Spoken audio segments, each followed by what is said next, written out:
Okay, in this video we're going to go through how we get our Revit sheets on the right size of paper, even if we're making a PDF. Now I know a lot of, it's going to paperless, but we still need to set the sheets up properly so that if we're using, for example, a 30-inch by 42-inch border, it will print out at 30 inches by 42, and it's on a 30-inch by 42-inch sheet on the PDF. So, in making this video, I've been using your Stein textbook, and I'm on page 16.17, but I noticed that there's a critical step missing.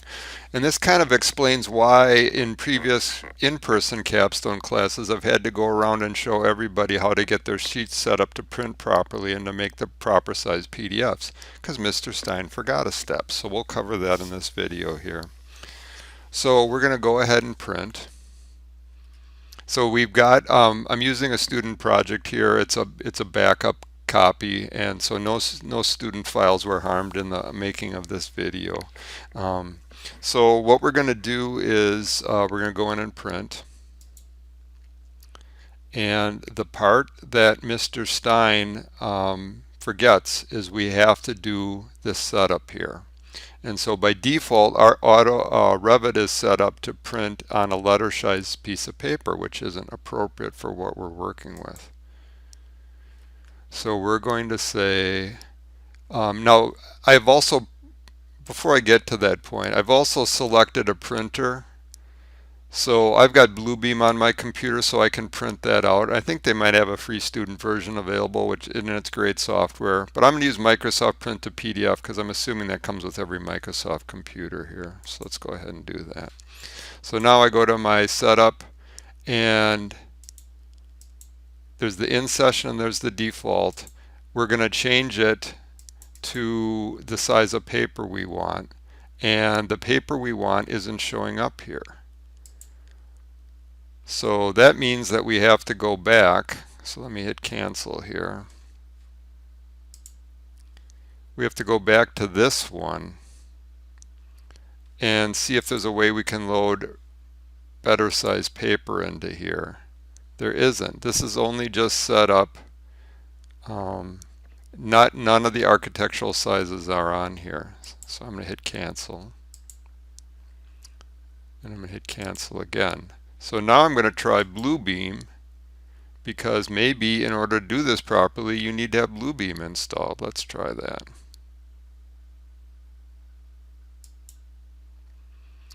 And now I'm going to go to Setup.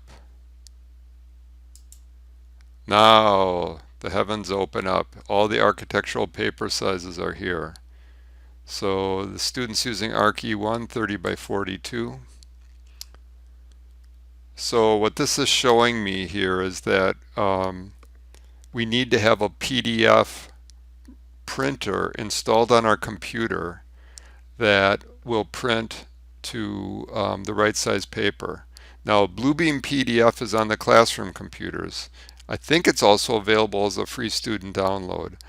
Before we found Bluebeam PDF, we used some freeware called PDF 995, and that also worked properly if I'm remembering correctly. Oh yeah, it did work properly because that's what we had before. So now we have the correct size of paper. We do not want to do fit to page because it'll be not to scale. So we want to do zoom at 100%. And all this other stuff is cool. So we can save this so we don't have to do this over again. So I'm going to go ahead and hit save here.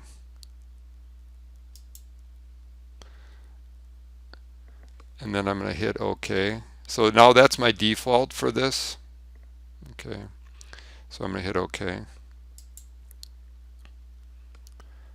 And now what I want to do, so that's the step that Mr. Stein left out of his book, this whole setup thing here. So now what I'm going to do is, so when I got this one to grade the schematic design, it was on letter because probably on your the way you were making your PDFs, that's the only size, it was the default, and maybe that was the only size paper you had if you were doing it at home and you hadn't watched this video yet. So now we got to select our sheets. So I'm just going to pick the ones from like for the purpose of this, I'll just go from A101 to A107. So I'm going to have it at selected views and sheets. because I'm going to print more than them. And I hit select. Now I got one other thing I got to do here.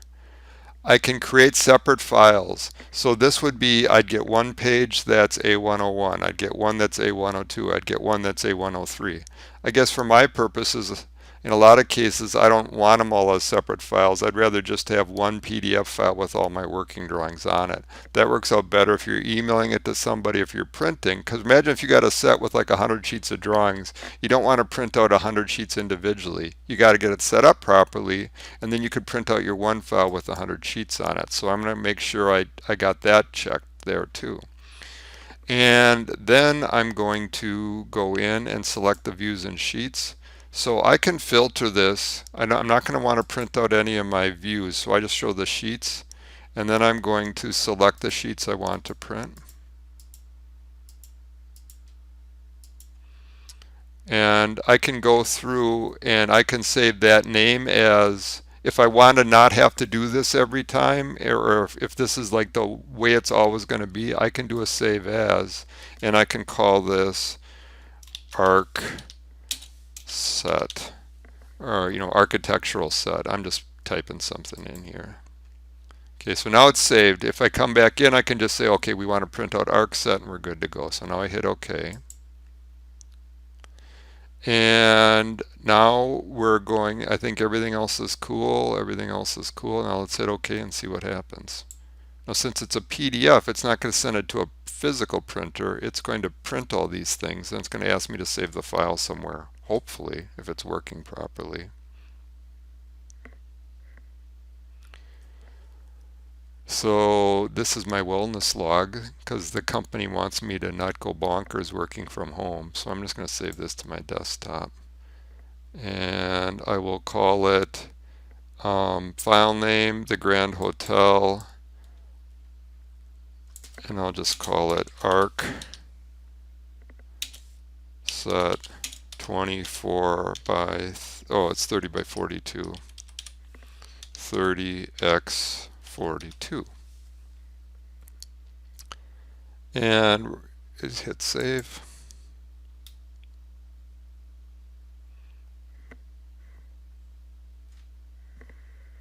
Aha, look at that. So I got to get this on this other monitor so you can see it. So you know that you've done this right when your title block fills up the page. There's a nice even border around it, and when you click down here it says 30 inches by 42 inches. So now people can look at this at the right size. It fits on the piece of paper properly. If we ever decide to print it out, we're happy it'll print out properly.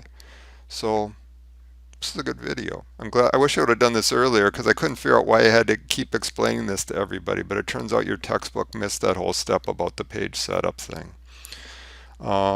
But you guys now know because you've watched this wonderful video, so thank you.